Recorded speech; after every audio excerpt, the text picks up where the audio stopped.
Welcome to Einstein's Disease. Through real-world insights and powerful conversations with industry leaders, we help you break past limitations and rethink success. Are you ready to push the boundaries of what's possible? Hi, this is Greg Ellers, back with Einstein's Disease, and our guest today, Brian Bewley, longtime friend and founder and CEO of Get Digital. Brian, it's great to have you back. In the first segment, when we were talking about the problem, one of the big elements that we touched on for our viewers is that how does the owner of the business that's spending the money learn or define the difference between advertising and getting the answer? Does this person want to buy my product? And from a solution standpoint, if we can share one thing with our viewers this week, it's how can we get them to think about looking through that lens of, here's what I'm selling, this is my value proposition, are you interested? And that falls into what the Get Digital vernacular of the funnel. But it's really important that we spend a little bit of time on this. And I'd like you to, whether you're going to do it through example or how you want to define this. You and I had a couple of comments about it while we were out giving our advertisers the opportunity to share their product. How you would how you'd really talk about this. So let's dive into that. How do I, as a product seller, really define my product so you can make the determination, yes, I'm interested in it, or no, I'm not? What is that in that sales funnel, Brian? Well, it's like fishing. You a fisherman, Greg? I am a fisherman, Brian. I love to fish, but I like to fish for one fish. I don't go in the ocean and fish for a bunch. I'm looking for that white albino mackerel. That's all I want. And then what kind of lure are you using for that mackerel? Well, sometimes it depends, doesn't it? Sometimes it needs to be shiny because it's a overcast day, and sometimes it doesn't need to be because it's very sunny. Well, that's getting nuanced. Yeah. Yeah. I mean, so you wouldn't say, use that same lure to catch trout.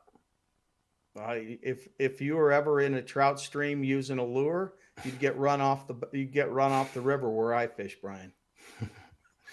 Well, it's been a while since I fished, so maybe I'll butcher that analogy. But I mean, ultimately, if you're not using the right lure, right? If you're not thinking about the environment and not just, like who you're trying to attract, but even like you're saying, the environment, whether it's a shiny day outside or if it's overcast, it impacts how that lure is going to land.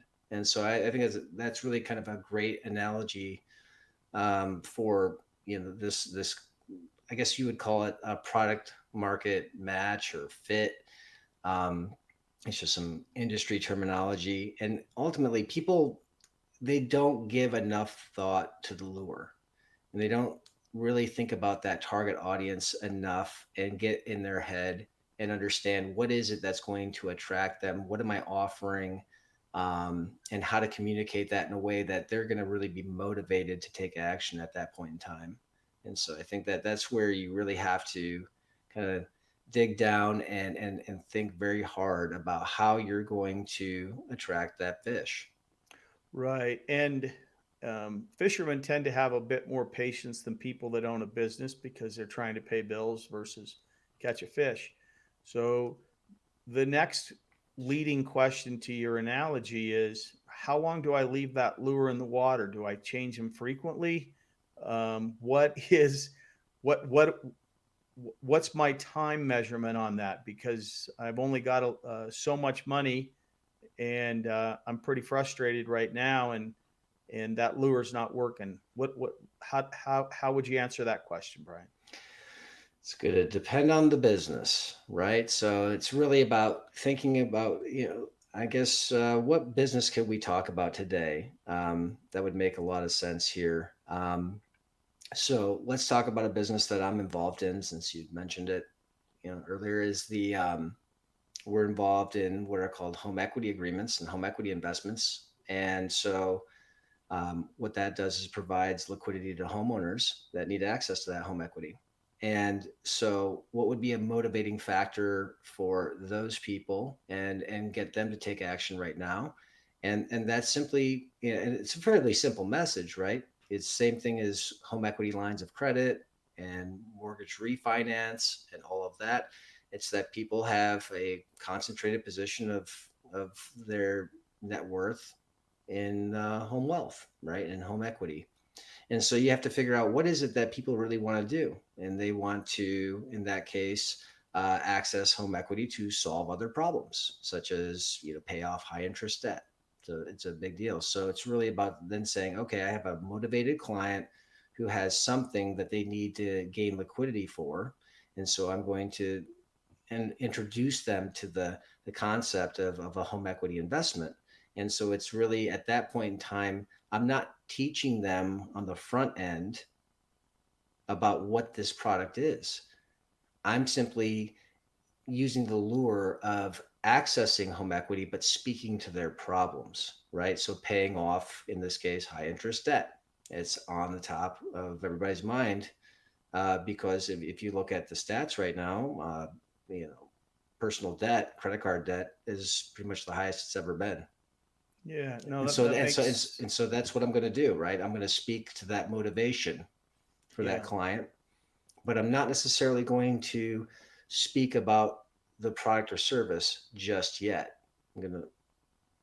So what you're explaining to our viewers is that in digital media, to get somebody into that funnel, you have to capture them through providing a solution if that's what your product is offering. So in this essence, you're saying, Bob or Lucy Smith, do you want to pay off $25,000 in credit card debt and do it by accessing your home equity? And if they say yes, then they get into your funnel, don't they? Because at that point in time, you're going to see if they qualify and qualify by the standpoint of being interested in the product, and you get their name, phone number, etc., and you're able to engage them to get to some element of either a conversion or, as you mentioned in the first segment, a drip campaign. And Right. For our viewers that are out there, when you start thinking about advertising and you've captured them through social media and now they're in your business ecosphere, your drip campaign doesn't necessarily have to be through paid advertising, does it, Brian? It comes through the way that your company emails or calls or texts to that person to keep them engaged. And then are you going to, at that point in time, start to educate them about what your solution is? Is that a fair way to look at it? Absolutely. I mean, Yeah. the lowest cost lead is the one you already paid for. Right. So when you say that your lowest cost lead is the one that you've already paid for, talk to us in this, because we're looking at a solution here, right? We're looking at how our viewers who are out spending money, how they can get to the lowest cost solution through advertising. When you say that, talk to us about the variance in your successful business for cost per lead, and when that cost per lead changes to a nurture or a internal marketing versus one that goes digital. Right. So, ultimately, using the lure in that analogy, so to speak, to get them in and get them interested, get them nibbling on the line. You can do that at a fairly low cost. And because if you try to educate somebody with something that they're not familiar with into the marketplace, you're not going to attract them long enough to give that long-term nurture that's required. So depending on the product or service that you're offering and how much people are aware of it, is really going to determine how you design your funnel, right? So if we back off of that home equity conversation for a second and take something more, kind of like a regular home service, like let's just say window washing, for example. I need to wash my windows. I think this would actually be a better analogy for your audience to consider, because you know it's springtime. I'm in Raleigh, North Carolina. We're just on the front edge of the pollen bomb that's going to come through.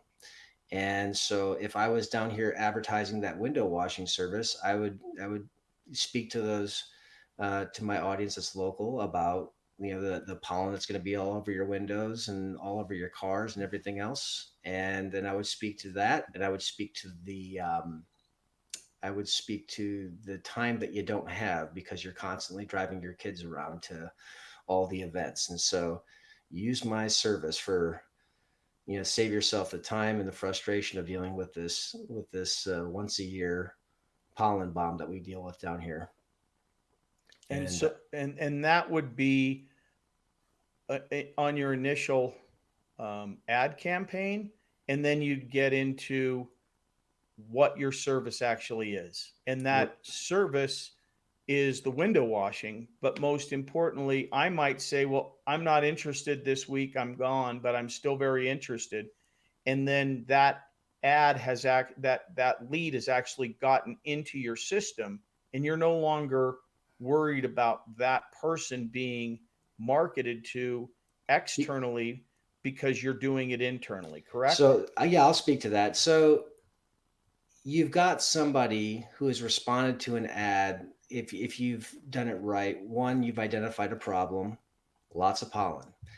You've also identified somebody that has interest in not spending their own time, or they just simply don't have the time to wash their windows, right? So now you've kind of filtered that market. You're not boiling the ocean, right? You've gone back to a specific target audience, and then you've got them hopefully their email or phone number. And when events like this happen, and if you think about your audience and the times of year where, in this case, window washing becomes more important to do, you can then email and text at no incremental cost. That's fantastic. And then you're already speaking to a much narrowed audience versus this broad targeting that costs more money. Absolutely. And with that, we're going to cut away and come back for the C block. Brian, thank you for joining us today, and we'll be back after this short message. Thank you, Brian.